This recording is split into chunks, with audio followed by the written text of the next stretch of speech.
Hello दोस्तों, welcome back to new video. कैसे हैं आप सभी? आई होप आप सब अच्छे होंगे। तो दोस्तों, स्टाफ सिलेक्शन कमीशन के अंदर एक और वैकेंसी फिलअप की जा रही है।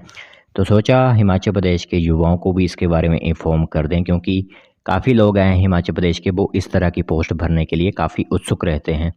क्योंकि इस तरह की पोस्ट के लिए वो काफ़ी ज़्यादा अपनी मेहनत भी करते हैं और एक सीट भी जो है जहाँ से निकालते हैं। तो पूरी इन्फॉर्मेशन आपको दी जाएगी। जैसे कि सब इंस्पेक्टर की पोस्ट निकली हुई है हिमाचल प्रदेश में। जब 2-3 वैकेंसी निकलती है या फिर 20-25 वैकेंसी निकलती है तो काफ़ी लोग फॉर्म भर देते हैं। यहाँ पर आपको हज़ारों के हिसाब से पोस्ट देखने को मिल रही है, तो आप उसमें भी अप्लाई कर सकते हो। ठीक है, तो चलिए फिर बिना वक्त ज़ाये किए हुए आपको बताते हैं कि क्या क्वालिफ़िकेशंस आखिरकार यहाँ पर सब इंस्पेक्टर की पोस्ट के लिए रहने वाली हैं और दिल्ली पुलिस और सेंट्रल आर्म फोर्सेस के लिए है। तो कहीं से भी हो आप अप्लाई कर सकते हो इन पोस्ट के लिए। ठीक है, बस आपके पास क्वालिफ़िकेशन जो मैं बताऊँगा वो होनी चाहिए। तो ध्यान से पूरी इन्फॉर्मेशन सुनिएगा और नए हो चैनल पर सब्सक्राइब वगैरह ज़रूर कीजिए, बेल आइकन को ऑल पर सेट कीजिए, क्योंकि काफ़ी मेहनत से हम आप सभी के लिए वीडियो बनाते हैं।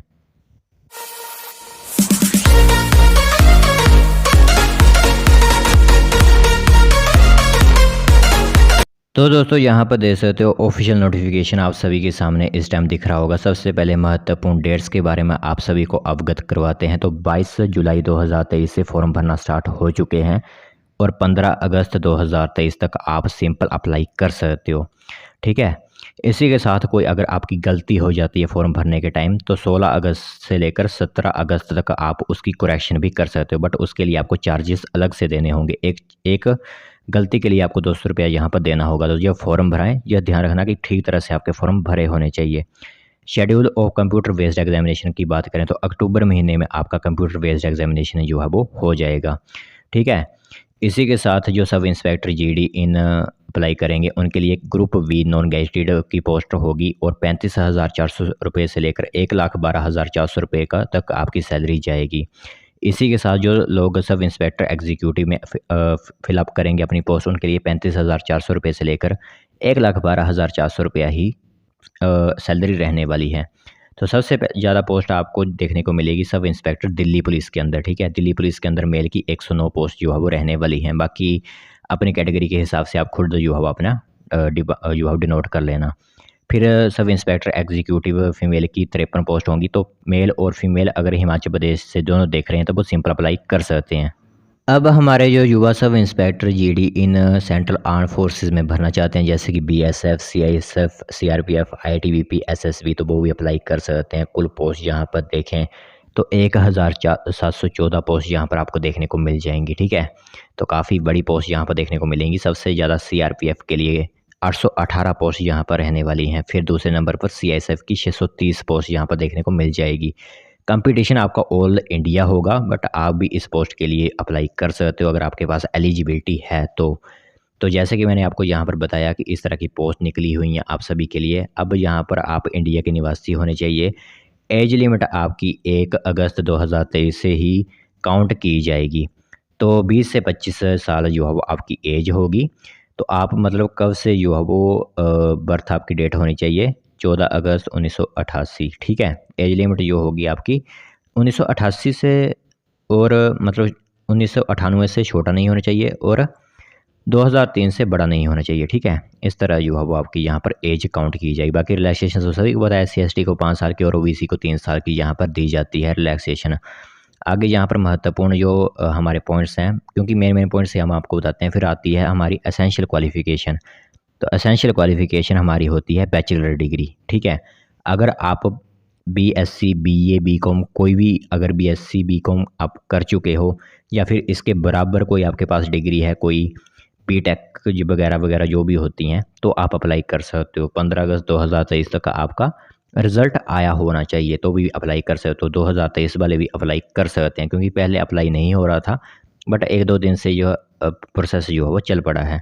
अब आगे बढ़ने से पहले एक महत्वपूर्ण नोटिस आपको बता देता हूँ कि जो लोग सब इंस्पेक्टर इन दिल्ली पुलिस के लिए अप्लाई करेंगे उनके पास एक वैलिड ड्राइविंग लाइसेंस होना चाहिए, जो लाइट मोटर व्हीकल होगा, हैवी नहीं होना चाहिए। सिर्फ मोटरसाइकिल और कार का जिनका बना हुआ है वो सिंपल अप्लाई कर सकते हैं। नहीं तो आप BSF, CISF, SSB वगैरह जो सेंट्रल आर्म्ड फोर्सेज हैं उनमें अप्लाई कीजिए। ठीक है, जिसके पास लाइसेंस नहीं है वो दिल्ली पुलिस के लिए प्लीज़ अप्लाई मत कीजिएगा। अब बात आती है कि अप्लाई किस प्रकार करोगे। तो अप्लाई सिंपल, जैसे कि आप एसएससी जीडी वगैरह का फॉर्म भरते हो, खुद घर बैठकर फॉर्म भर सकते हो या किसी साइबर कैफ़े में जाकर फॉर्म भरवा सकते हो। तो जो साइट मैंने आपको बता दी है ssc.nic.in पर जाकर आप सिंपली इस फॉर्म को अप्लाई कर सकते हो। एप्लीकेशन फ़ीस सिर्फ ₹100 रहने वाली है, वो भी जनरल कास्ट कास्ट के लिए, जनरल ओबीसी और ईडब्ल्यूएस के लिए। बाकी एससी एसटी के लिए कोई भी फ़ीस यहाँ पर नहीं रहेगी। बाकी आपको पता है कि किस तरह आपका सिलेक्शन प्रोसेस होता है। तो हमारे हिमाचल प्रदेश के युवाओं के लिए यहाँ पर चंडीगढ़ सेंटर है, तो जम्मू ले श्रीनगर, सांबा, हमीरपुर, बठिंडा, जलंधर वगैरह में आपकी यहाँ पर सेंटर होते हैं। अब दोस्तों बात आती है कि स्कीम ऑफ एग्जामिनेशन, यानी आपका सिलेक्शन प्रोसीजर किस बेसिस पर यहाँ पर डिपेंड करता है। तो सबसे पहले पेपर 1 आपका होगा, फिर फिजिकल स्टैंडर्ड टेस्ट आपका होगा, फिजिकल एंडोरेंस टेस्ट यानी पीईटी आपका होगा, फिर एक पेपर 2 होगा, फिर डिटेल्ड मेडिकल एग्जामिनेशन जो होगा, उसी के बाद आपको यहाँ पर नौकरी मिलेगी। तो सबसे पहले जो पेपर 1 एक जो प्री होता है, प्री पेपर में आपको यहाँ पर आएगा जनरल इंटेलिजेंस एंड रीजनिंग के 50 क्वेश्चन, जो कि 50 मैक्सिमम मार्क्स के होंगे, एक मार्क्स का होगा। जनरल नॉलेज एंड अवेयरनेस के होंगे, क्वांटिटेटिव एप्टीट्यूड और इंग्लिश कंपैरिजन के सभी के 50-50 क्वेश्चन, यानी 200 क्वेश्चन और 200 नंबर आपका होगा। 2 घंटे आपको यहाँ पर समय दिया जाएगा। फिर आप फिजिकल स्टैंडर्ड टेस्ट पीईटी वगैरह क्वालिफाई कर लेते हो, फिर आपको एक पेपर 2 देखने को मिलेगा, जिसके अंदर सिर्फ और सिर्फ इंग्लिश होगी। तो 50 नंबर की इंग्लिश आपकी वहाँ पर, 200 नंबर की इंग्लिश यहाँ पर, तो आपको मेन फोकस इंग्लिश पर रखना होगा। इंग्लिश लैंग्वेज एंड कम्युनिकेशन के 200 क्वेश्चन होंगे, 200 ही नंबर के होंगे और 2 घंटे आपको यहाँ पर समय दिया जाएगा। फिर नेगेटिव मार्किंग आपकी 1/3 यहाँ पर रहने वाली है, ठीक है। 1/3 आपकी पेपर 1 एंड पेपर 2 में जो है वो नेगेटिव मार्किंग रहने वाली है। फिर जिनके पास एनसीसी सीट सर्टिफिकेट है, उनको 10 नंबर यहाँ पर बोनस मार्क्स के तौर पर मिलेंगे, जो कि पेपर 1 एंड पेपर 2 दोनों पर एलिजिबल होंगे। एनसीसी बी में आपके 6 नंबर होंगे, एनसीसी ए में आपके 4 नंबर होंगे। तो ये पेपर 1 एंड पेपर 2 दोनों में 10-10 मिलाकर 20 नंबर यहाँ पर आपको मिल जाएंगे। फिर सिलेबस वगैरह तो सभी को पता ही है कि जनरल इंटेलिजेंस एंड रीजनिंग का क्या सिलेबस होता है, फिर आगे क्वांटिटेटिव एप्टीट्यूड का क्या सिलेबस होता है, इसी तरह आपके यहाँ पर सिलेबस रहेगा। फिर फिजिकल स्टैंडर्ड टेस्ट में आपके मेल की हाइट जो है 170 सेंटीमीटर होनी चाहिए, चेस्ट 80 सेंटीमीटर बिना फुलाए हुए और 85 सेंटीमीटर आपकी फुला कर जो है वो होने वाली है, ठीक है। इस तरह जो है वो आप यहाँ पर अपनी चेस्ट वगैरह देख सकते हो। फिर मेल कैंडिडेट्स के लिए 100 मीटर रेस होगी 16 सेकंड में, 1600 मीटर होगी 6.5 मिनट में, लॉन्ग जंप होगा 3.65 मीटर, फिर 1.2 मीटर 3 चांसेस आपको यहाँ पर दिए जाएंगे। शॉर्ट पुट यानी आपको एक गोला जो फेंकना होता है वो भी 4.5 मीटर फेंकना होगा। बाकी यहाँ पर आप देख सकते हो कि there will be no minimum requirement of chest measurement for female candidates. तो इस तरह जो है वो आपकी यह एक नोटिफिकेशन आउट की गई है। तो जो भी अब इंटरेस्टेड कैंडिडेट्स हैं वो सिंपल अप्लाई कर सकते हैं सीपीओ की पोस्ट के लिए।